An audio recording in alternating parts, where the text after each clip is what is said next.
Alright, we have reached the end of the line. We hope you enjoyed your trip, and if you're continuing along your travels, see the ticket agents to see where the next rail or sail line is located. And remember, this is just another day found along a long line of wonders. Greetings and welcome back to Checkpoint Gaming Ticket to Ride. With this episode, we'll be discussing the variants that exist for the game. But before delving into today's episode, let's talk about today's sponsor. This episode is brought to you by Ghost and Campfire Stories of Huntington Lake, a collection of original fiction set in and around the area of Huntington Lake, California. These range from lake monsters that possess a threat to human beings to roaming spirits of dead airmen. Accompanying these stories are a few illustrations that are peppered throughout the collection. This collection of stories can be bought on Amazon in paperback form or for your Kindle. A link will be provided in this episode's description for those interested in obtaining a copy for themselves. So big thank you to Ghost and Campfire Stories of Huntington Lake for sponsoring this episode, and with that taken care of, let's get into today's episode. With the USA 1910 expansion, it introduces 3 new ways of play upon the United States map, which consists of 1910, Mega City, Mega Game, and Big Cities. In order to play the 1910 version, players may select only use the destination tickets that possess the 1910 logo found in the upper right-hand corner of the ticket instead of using the standard tickets. Next is the Mega Game, where both of the bonus cards that come with the expansion are in play. From there, shuffle all 69 destination ticket cards and deal 5 to each player. Each player will then have to keep at least 3, but they can keep more if they wish. During the game, and whenever a player wants to draw destination tickets, they draw 4, keep at least 1, and any discarded tickets will go back to the bottom of the destination ticket deck. Finally, we have Big Cities, where the players will only use the destination tickets that feature at least 1 big city on it. Big cities are indicated by being printed in red and consist of Chicago, Dallas, Houston, Los Angeles, Miami, New York, and Seattle. There are a total of 35 such tickets, where 15 of them are from the original game and 20 are from the 1910 expansion, and includes 1 from the Mystery Train expansion. When the game starts, shuffle the Big City's destination ticket cards, followed by dealing 4 to each player. From there, each player will have to keep at least 2 of them, though they can keep more if they wish. When it comes to that of drawing new destination ticket cards, their player will draw 4 of them and keep at least 1, with the discard tickets going back to the bottom of the destination ticket deck. With the Europa 1912 expansion, it introduces 3 new ways of play upon the Europe map, which consists of Europe Expanded, Mega Europe, and Big Cities of Europe. With Europe Expanded, it adds 19 new regular destination tickets that possess the 1912 logo on them to the original set of destination tickets that do not have the 1912 logo on them. Beyond that, all the other rules remain the same. With Mega Europe, shuffle all 12 long destination tickets together and deal 2 to each player, with each player keeping at least 1 or none of them, but never both of them. From there, discard all long destinations that are not kept and are removed from the game. From there, shuffle all of the other tickets, both regular and Big City, new and original, from the expansion together and deal 5 out to each player. If keeping a long route, a player will have to now keep at least 2 of these other tickets. But if the player didn't keep a long route, that player will have to keep at least 3 instead. From there, all the rules remain unchanged. With Big Cities of Europe, the long destination tickets are not used in this version. Place the Big Cities of Europe that possess the Big Cities logo on it and have the cards visible to all the players. Shuffle all Big Cities destination tickets and then deal 5 to each player. Each player will have to keep at least 2. During the game, if a player chooses to draw new destination tickets, then they will have to draw 4 and have to keep at least 1. With the Netherlands map, it has an option for players to play without the use of the Bristol tokens. If there are 2 to 3 players and they are not playing with the use of Bristol tokens, then only 1 of each of the double routes are allowed to be played as per the standard rules of the game. In games that have 2 players and they wish to use the Bristol tokens, then it is suggested that they add a neutral player. With this neutral player, they will play during the neutral player phase in each turn which is alternately guided by each of the 2 live players. For the neutral player, choose a color for it and then place 40 of its train cards next to the board, followed by giving 1 extra train of the neutral player's color to the second player. This train will serve as a neutral player marker to help keep track of which player's turn it is to play as a neutral player. During the first 5 turns of the game, the neutral player is not to be played. Simply use a score marker or one of its trains to keep track of the number of turns that have been taken. Then starting on the 6th turn, a new phase will be added, which is known as the neutral player phase, and is found on each turn, which occurs after both of the live players have taken their turns. During this phase, the player who possesses the neutral player marker will reveal the destination ticket from the top of the destination ticket deck and turn it face up. If there are no cities listed on the bottom of the ticket, then nothing will happen. From there, discard the ticket and move on to the next turn. But if there are 2 cities listed at the bottom of the ticket, then the player who is currently holding their neutral player marker must clean the route between the 2 cities. This is done by placing the neutral player's colored trains onto it on behalf of the neutral player. If both routes are vacant, the player can choose which one to claim. The player will then discard the ticket used and will then pass the neutral player marker to the other player.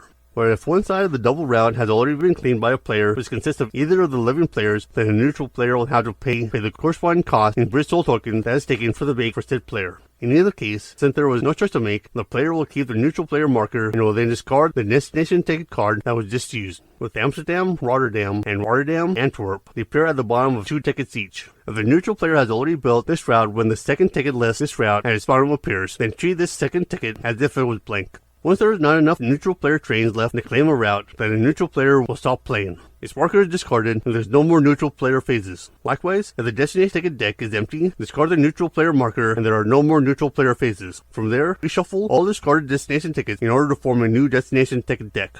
With the United Kingdom map, it has the option of playing with advanced technologies which can be added to the game for more competitive experiences. It is worth noting that the number of advanced technologies is limited. The same rules for standard technologies are also in play with advanced technologies. With Thermal Compressor, there's only one copy of it, it costs 1 locomotive to purchase, and when played, it allows the player to claim 2 routes this turn before returning the card to be bought again. With Water Tenders, Risky Contracts, and Equalizing Beam, they all cost 2 locomotives to purchase. With Water Tenders, there are 2 copies of it, and when drawing train car cards, the player can decide to draw 3 blind cards instead of the regular 2. With a Risky Contract, there's 1 copy of it, and at the end of the game, score 20 points, and the player who possesses it has the most completed tickets. If not, the said player will lose 20 points instead. With the Equalizing Beam, there's 1 copy of it, and at the end of the game, score 15 points, and the player who possesses it has the most completed tickets. If not, the said player will lose 15 points instead. With Risky Contracts and Equalizing Beams, they will also have to be bought before the train car cards are reshuffled. Once they are reshuffled, then these cards cannot be purchased and will have to be placed back in the box. With Diesel Power, it costs 3 locomotives to purchase, and there is 1 copy of it. When claiming a route, the player will get to play 1 less card than is required, though said player will still have to pay at least 1 card, and they cannot ignore the locomotive icon found on the ferry route.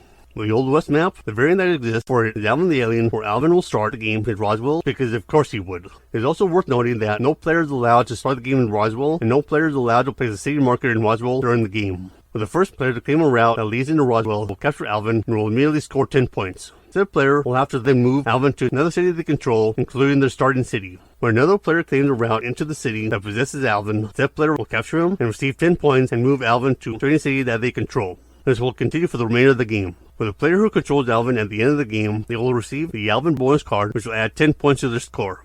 With warehouses and depots, though introduced for the Europe map, they can be used with any ticketed ride map. When they are used, all the other rules are the same with the following exceptions. First, at the start of the game, once the players have received the train car cards and selected the destination tickets, each player will get a warehouse and 5 depots of the matching color. From there, the warehouses will be placed in front of each player with 4 depots placed next to it. The 5th depot is then placed on any city found on the board, starting with the player who will be going last and proceeding counterclockwise around the table. Once this has been completed, the game will begin. Second, each time a player uses their turn to draw train car cards, they will have to first draw the top card off of the train car deck and place it onto a warehouse, either their own or into another player's, without looking at it, before drawing their own train car cards into their hand. Third, each time a player uses their turn to claim a route into a city with the player's depot in it, the player will pick all of the train car cards from the player's warehouse by discarding one of their depots from the warehouse back into the box. Fourth, in addition to their regular turn, a player can always take 1 or more of their depots that are sold next to their warehouse and place them into any empty cities, which counts as a free action. Fifth, at the end of the game, the player or players with the most unused depot or depots next to the warehouse will score 10 points for each unused depot. In the case of a tie, all 5 players will score this bonus. In addition to what has already been addressed, there will be some additional details I will need to go over. First, there can never be more than 1 depot found in a city. Once placed onto the board, the depot can never be moved or removed from the map. And if playing Europe, a depot can never coexist with a station. Depots that are placed on the board cannot be discarded in order to pick train car cards that piled in a warehouse. Second, players can pick cards from their own warehouse when claiming a route into a city that contains one of their own depots. Players can also pick cards from 2 warehouses in a single turn when the claimed route connects 2 cities where each city possesses its own depot. To do this, the player will have to discard 2 of their own depots. Third, the number of train car cards stored in a warehouse is open information, so anyone can ask how many cards are in any warehouse. Fourth, in the unlikely event that there is no more train car cards left to draw or reshuffle and 1 or more players have ran out of depots, then all warehouses are immediately emptied out and the train car cards are to be reshuffled into a new draw pile. When the Alvin and Baxter expansion, after completing the game's normal setup and all players have selected their destination tickets, the player who is going to be last will place Alvin on any given city on the map. From there, the player found to said player's right will then place Dexter on any other city of their choice. When this has been completed, place the 2 decks of Alvin and Dexter cards next to the board with the bonus cards next to the game's regular bonus cards. With any destination that possesses a monster, it is a city that is in chaos. When a destination is in chaos, players are not allowed to claim a route that goes into or out of said destination. At any time during the player's turn, in addition to their normal actions, said player can play 1 or 2 locomotive cards from the hand. Upon performing this, said player will acquire a monster card followed by moving the corresponding monster on the map. The player will then discard the locomotive card or cards and take the monster card of their choice and placing it face up in front of them. From there, if playing 1 locomotive, move the corresponding monster up to 3 destinations away from its current position on the map. If playing 2 locomotives, move the corresponding monster up to 6 destinations away from its corresponding position on the map. At the end of this turn, said player will flip their chosen monster card face down and then stack it on top of any other monster cards they may have already acquired. It is important to note that if there are no more monster cards left, then said players are not allowed to move the corresponding monster. When a monster card is visible face up and in front of the player, then this monster cannot be moved. The player also can never move both monsters during the same turn. It is even possible for a monster to stay in the same destination after the game has started. The number of monster cards that players collect is kept secret once the card is turned face down. At the end of the game, any tickets that include a destination that is in chaos then is worth half of its normal point value, rounding down when necessary. From there, the player with the most Alvin or Dexter monster cards will score the Alvin or Dexter bonus card. If 2 or more players are tied with the most cards for a given monster, then the tying players will score the bonus. With Ticket to Ride First Journey, it is a kid's version of Ticket to Ride, so it's easier for children to understand and play. As of the writing of this episode, First Journey consists of the United States, Europe, and Ghost Town. Each version is meant to be played with 2 to 4 players, with the first player to complete 6 tickets being declared the winner. Each version comes with a game board with the respective map printed upon it, which is to be placed in the center of the table. Each version also comes with 80 plastic trains along with some spares, and each player will get 20 trains of a single color. In Ghost Town, the trains are known as haunted carriages. Each version also comes with 72 train cards. With Ghost Town, they're known as parade float cards or just float cards instead of train cards. This deck is to be shuffled and 4 cards are to be randomly dealt to each player face down. With the United States and Europe, they possess 32 ticket cards while Ghost Town possesses 33 ticket cards. At the start of the game, shuffle this deck and randomly give each player 2 ticket cards. The remaining cards are to be placed face down and represents the ticket deck. All cards that are kept in the player's hand are to remain hidden from the other players. With the United States and Europe, they possess 4 coast-to-coast bonus ticket cards, while Ghost Town has 4 trick-or-treat bonus cards. They're not needed right now and are to be placed next to the board.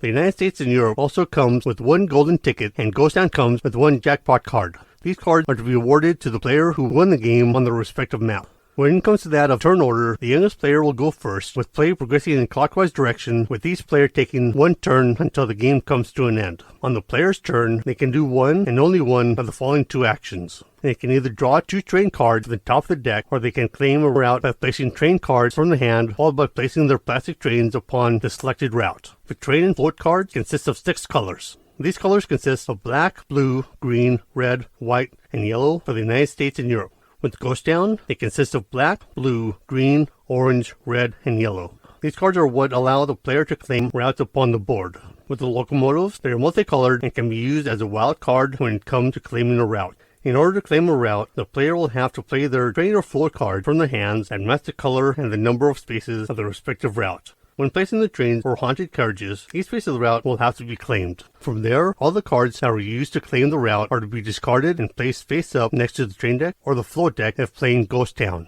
When it comes to that of claiming a route, it can be any route found on the board that hasn't already been claimed, even if it doesn't connect to any of the other routes that the player has claimed. Players can also only claim a single route per turn. And it is worth noting that the color of the route doesn't have to match the color of the trains or haunted carriages in order for the player to claim that given route. Remember that single locomotives are wildcards and can be used instead of any colored train or float card. With some cities, they have routes that are connected by 2 parallel routes, and single player cannot claim both of these double routes. When your player has built a continuous line of trains or carriages between 2 locations found upon the ticket, then they have completed said tickets. From there, said player is to tell the other players that the ticket has been completed and flip the ticket face up in front of them. The player is then to draw 1 new ticket card from the top of the ticket deck. If, during the course of the game, the player knows that they won't be able to complete their tickets, then they are allowed to skip a turn in order to discard both of their tickets instead of drawing train or float cards or claiming a route. From there, they will draw 2 new tickets for the top of the destination deck in order to replace the ones they discarded. There are also some bonus ticket cards that are in play. With the United States map, it comes in the form of the coast-to-coast bonus, where one of the West Coast cities, that of Seattle, San Francisco, or Los Angeles, has been connected to one of the East Coast cities, that of New York, Washington, or Miami, by a continuous line of trains. When this has been accomplished, the player will have to say coast to coast, followed by taking 1 of the bonus ticket cards and placing it in front of them. This bonus ticket card counts as a completed ticket. With the Europe map, it comes in the form of the East to West bonus, where one of the eastern cities, that of Moscow, Rostov, or Ankara, has been connected with one of the western cities, that of Dublin, Brest, or Madrid, by a continuous line of trains. When this has been accomplished, the player will have to say East to West, followed by taking one of the bonus ticket cards and placing it in front of them. This bonus ticket card counts as a completed ticket. With the Ghost Town map, it comes in the form of the Trick or Treat bonus, where one of the Dark Forest regions, that of Gingerbread House, a Murky Glade, or Hollow Tree, and are found in the top left-hand corner of the map, has been connected to one of the seashore regions, that of Swamp, Foggy Lighthouse, or Fishing Wharf, and are found in the bottom right-hand corner of the map by a continuous line of trains.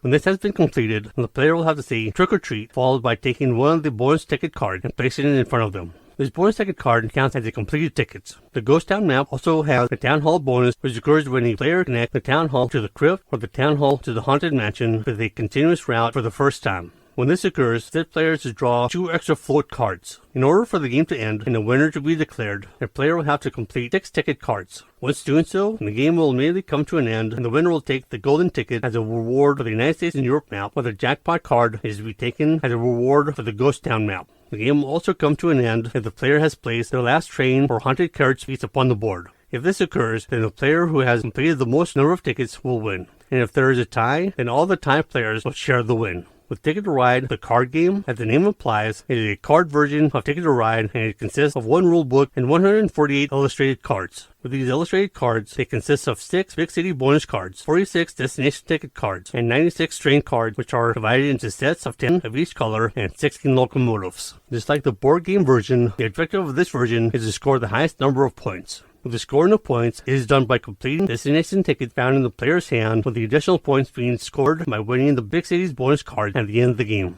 With the length of the game is dependent upon the number of people playing. In a 2 to 3 player game, they go through the train deck once, and when it has been depleted, there's the final turn followed by the game coming to an end and the points being scored. But in a 4-player game, when the train deck runs out, it will trigger the round of scoring of the completed destination tickets, followed by the train card discard pile being reshuffled in order to make a new train deck. When the second train deck runs out, then the 4-player game will come to an end and the final score is to be determined. During the game, players will have the opportunity to do one of the following: draw new destination ticket cards, draw new train cards, play train cards in their hand onto the play area in front of them, which is known as the rail yard, or move their train cards from the rail yard onto a single on-the-go track stack of train cards, which are to be placed face down in front of them.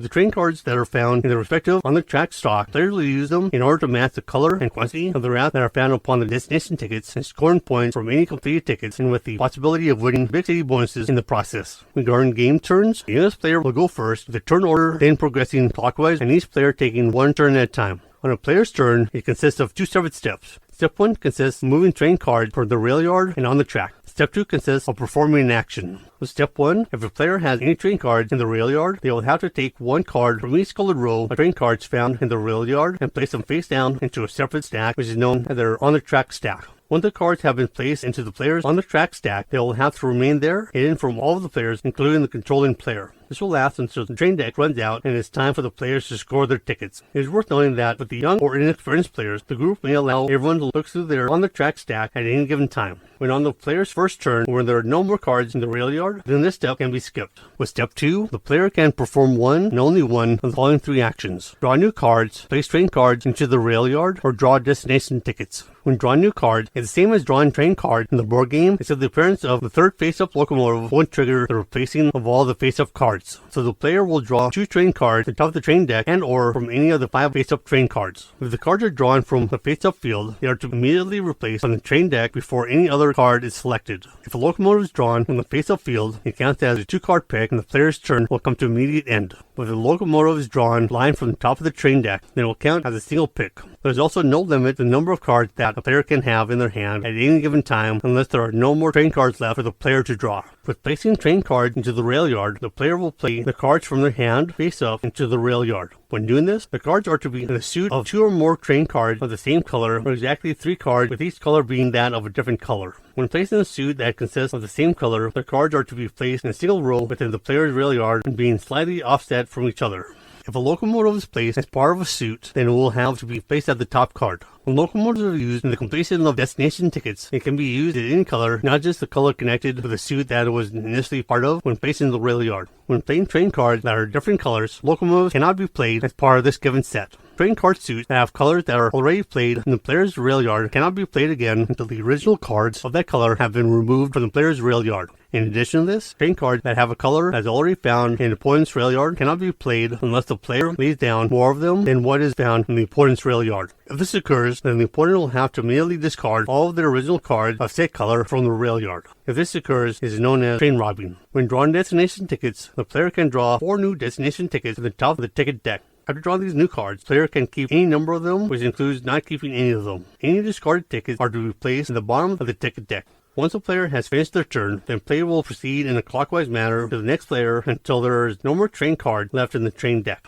When the last card is drawn from the train deck, then each player will get 1 more turn, including the player who drew the last train card. If there is only 1 train card left in the train deck, a player can choose to draw the single card, thus causing the other players to perform one of the other actions during step 2. From there, the players will use the train cards found in their own track stack in order to complete as many other destination tickets as possible, with each ticket displaying the number of cards needed of each color that is required to complete said tickets. Each card can only be used in the completion of a single destination ticket, and since locomotives are wild cards, they can be used as any given color. In order to complete a destination ticket, the player will have to match a set of train cards of the same color and quantity as the routes found upon their tickets using the train cards from their on-the-track stack. For players who are colorblind, they can use the symbols found in the upper corners of the train card and on the right-hand side of each ticket in order to distinguish between different colors. After verifying that all of the claim tickets have been successfully completed, then the value of each completed ticket is to be added together for the respective player and then set aside face down next to the player. In a 2 to 3 player game, the game is over and the players will proceed to calculate the score. But in a 4 player game, the game will continue in the following manner. With the destination tickets that were not completed, they will remain secret and will stay within the player's hand along with any train cards that were not played. But for all other train cards, including those that were used in the completed tickets, they are to be discarded along with any unused cards by the players on the track stack or rail yard. From there, these discarded cards are to be thoroughly reshuffled in order to create a new train deck where each player will be dealt 4 new train cards. Each player will then add these cards to their hand, and play will resume as before, starting with the player found left of the player who took the last turn.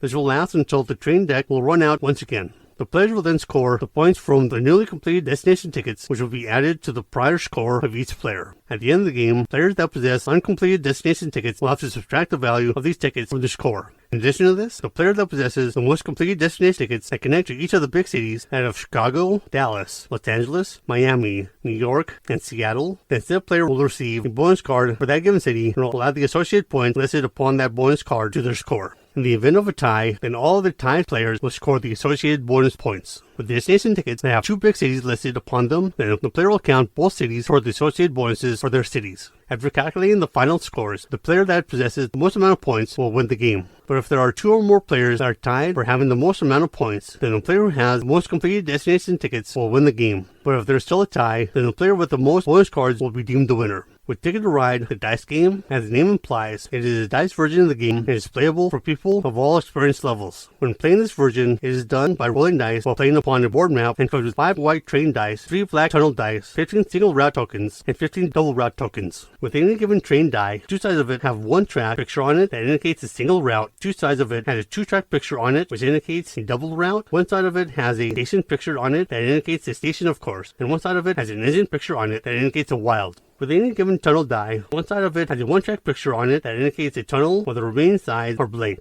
All of the normal rules for the board game are in play with a few exceptions. First, the train cards are not to be used, but with all the other components, they are still in play. When it comes to the routes, any color that they possess will no longer be applied. What this means is that all the routes are to be treated as the same color. The only thing that matters is that the routes are single or double in nature. With the train pieces, each player will start off with a number of them equal to what is indicated within the rules of the given map as usual. From there, place the single route and double route tokens face up next to the map. Second, during the player's turn, they can roll all 5 of their given train dice with the option of rerolling some, all, or none of them.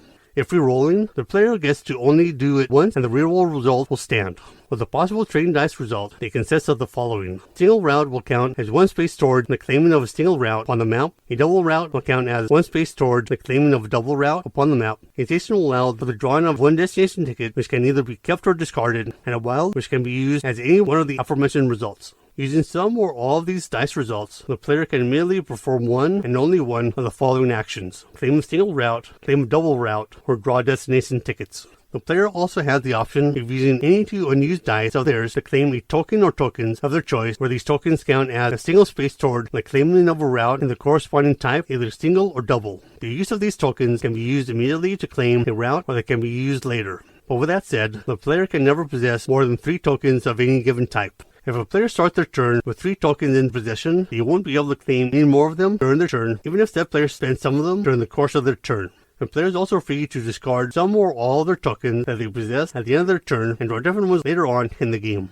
Third, we have other features found on the map that are meant for experienced players. With ferries, they're connected with the Europe and Nordic countries map, and if the player wishes to claim a ferry route, they will have to roll 1 die for every locomotive that is displayed upon the ferry route. With tunnels, they are connected with Europe, Nordic countries, and Switzerland maps, and after rolling or re-rolling the train dice, the player may decide to try to claim a tunnel route. If so, the player will roll the 3 tunnel dice. With every tunnel symbol as rolled, the player will have to add 1 more single or double route train dice or token as normal in order to claim the tunnel route. But if the player is unable to do this, the said player will be unable to perform another action and their turn comes to an end. It's worth noting that after rolling the tunnel dice, the player will be unable to re-roll their train dice, even if they have only rolled their train dice once. With train stations, they're connected with Europe, and if a player wishes to build one, they will have to use 1, 2, or 3 of their station dice results, or wild dice results instead, in order to build their first, second, or third respective station. From there, the player is not allowed to perform any other actions during their turn. With passengers, they're connected with Markland, and if the player wants to move the passengers along a route controlled by an opposing player, they will have to use a wild dice to do this.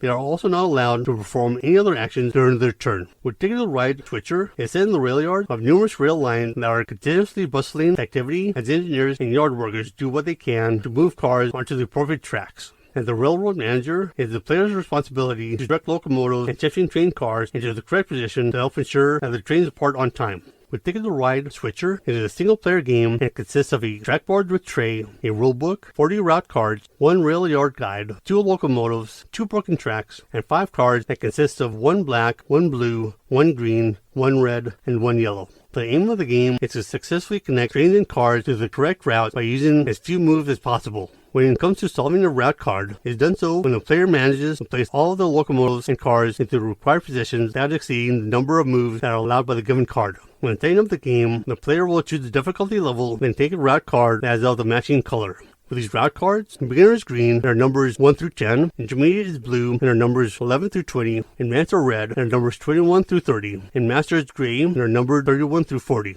From there, place any locomotive cards and broken tokens onto the track board as found upon the route card starting positions. The player is now ready to start the game. With the track lines, indicate how many locomotives and cards that are able to fit upon the track. It is worth noting that only 1 locomotive or card is able to fit between each track line. When it comes to that of broken tokens, they will block access to sections of the track board. When they are placed during setup, they cannot be moved, clamped, pushed, or moved through during gameplay.